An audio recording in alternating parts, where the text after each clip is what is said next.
여러분 안녕하세요. 5월 28일 화요일 JBS 시사인 시대의 이아람입니다. JBS 시사인 시대는 여러분이 평소에 들어는 보았지만 잘 알지 못했던 시사 문제나 시사 용어 등에 관한 이야기를 나누는 시간입니다. 오늘 시사인 시대에서는 정부가 잇따라 내놓고 있는 경제 정책들에 대해서 이야기 나눠볼 건데요. 바로 정부의 하우스푸어 채무 지원과 시간제 일자리에 관한 것입니다. 우리 생활과 가장 밀접한 경제 영역이자 정부가 약속했던 고용률 상승과도 관련이 있기 때문에 우리 대학생들도 절대 관과해서는 안 될 이야기들이죠. 시작해 보겠습니다.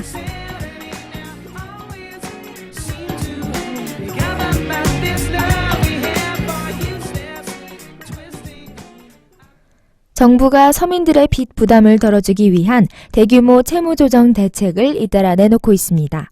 금융위원회는 24일 주택담보대출 상환 부담으로 생활에 어려움을 겪는 하우스푸어에 대해 은행권과 주택금융공사, 자산관리공사가 대출금 상환기간을 최대 35년까지 늘려주거나 금리를 낮춰주기로 했습니다. 모두 2조 원을 들여 2만 2천 가구를 지원하는 것이죠. 정부는 지난 4월에는 1억 원 미만 빚을 6개월 이상 갚지 못하고 있는 채무자에게 원금을 70%까지 깎아주는 국민행복기금을 출범시켰습니다. 한 달 만에 신청자가 10만 명을 넘어섰고 연말까지 수혜자가 70만 명에 이를 것으로 보이는데요. 지난 21일에는 외환위기 때 기업대출에 연대보증을 섰다가 기업 부도로 채무 불이행자가 된 11만 명에게 원금의 40%에서 70%까지를 줄여주는 구제책을 발표했습니다. 신용회복위원회와 자산관리공사의 채무조정 사업도 지원 대상을 크게 늘렸고요. 이 채무조정 사업들을 모두 합치면 100만 명이 혜택을 입을 것이라고 한답니다. 여러분은 이 정책 어떻게 보시나요? 물론 정부 입장에서 보면 345만 명에 이르는 채무 불이행자들이 정상적인 경제활동을 못하고 빈곤층으로 추락하는 사태를 마냥 방치할 수만은 없겠죠. 빚을 일부 탕감해 이들이 재기할 수 있도록 지원하는 게 국가 경제에 도움이 되고 복지 부담도 줄일 수가 있고요. 그러나 채무 감면 조정을 무조건 늘리기만 하면 빚을 갚지 않고 버티면 된다는 잘못된 인식이 확산될 수 있습니다. 올 들어 주택담보대출과 제2금융권 대출의 연체율이 올라가고 있는 것도 이런 모럴 해저드 탓이라는 지적이 있어요. 여기서 모럴 해저드란 도덕적 해이를 뜻하는 말인데요. 정부가 불투명하고 비대칭적이어서 상대방의 향후 행동을 예측할 수 없거나 본인이 최선을 다한다 해도 자신에게 돌아오는 혜택이 별로 없을 때 바로 이런 도덕적 해이가 발생합니다.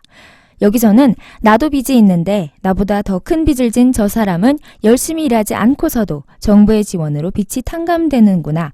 그러면 굳이 빚을 없앨 필요가 있는가 하는 도덕적 해이 현상이죠. 이런 대책이 독이 되느냐 약이 되느냐는 채무자의 재산과 소득을 정확히 파악하고 채무 조정 후 남은 빚을 성실하게 갚아나갈 사람을 제대로 가려내는 데 달리겠죠. 채무자에 대한 사후관리도 중요하고요.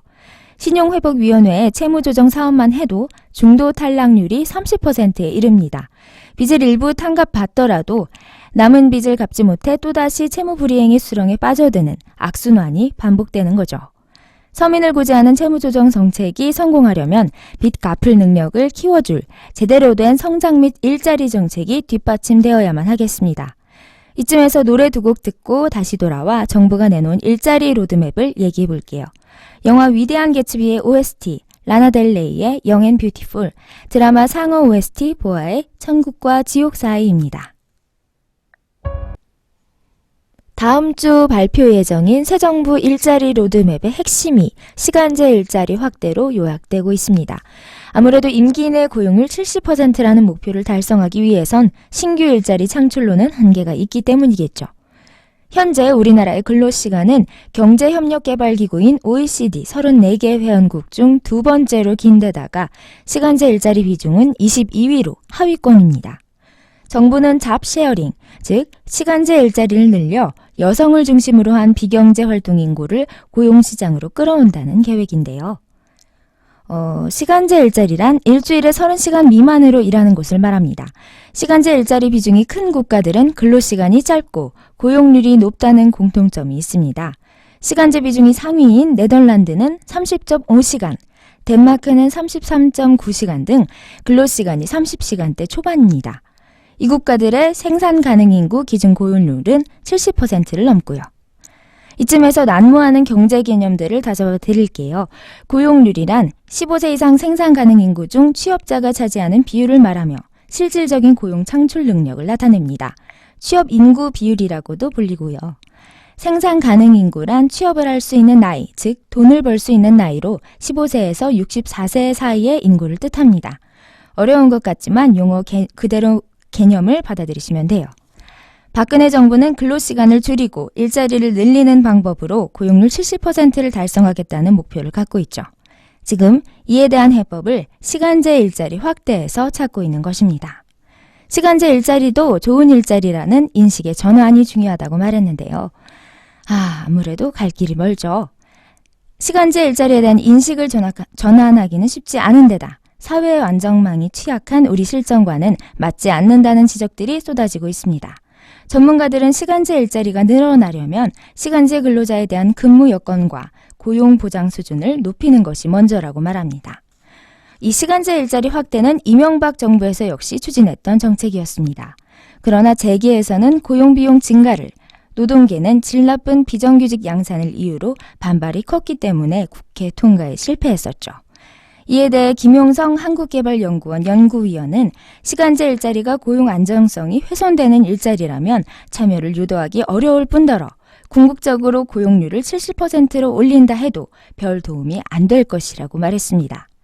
국민연금, 건강보험, 고용보험, 산재보험이 포함된 4대 보험이나 고용계약의 안정성에서 시간제 근로자가 차별을 받지 않도록 개선하는 게 먼저이기 때문입니다. 열악한 현실 상황은 똑바로 보지 못한 채 뜬구름 잡는 소리만 해서는 안 되겠죠. 불현듯 지난 2008년 정몽준 의원의 버스비 70원 발언이 떠오릅니다. 근본적인 문제를 직시하자고요, 우리. 이쯤에서 끝곡으로 바이브의 이 나이 먹도록, 포미닛의 이름이 뭐예요? 띄워드립니다. 지금까지 JBS 시사인시대 기술의 김재원, 제작 진행의 이아람이었습니다. 여러분 다음 주에 봬요.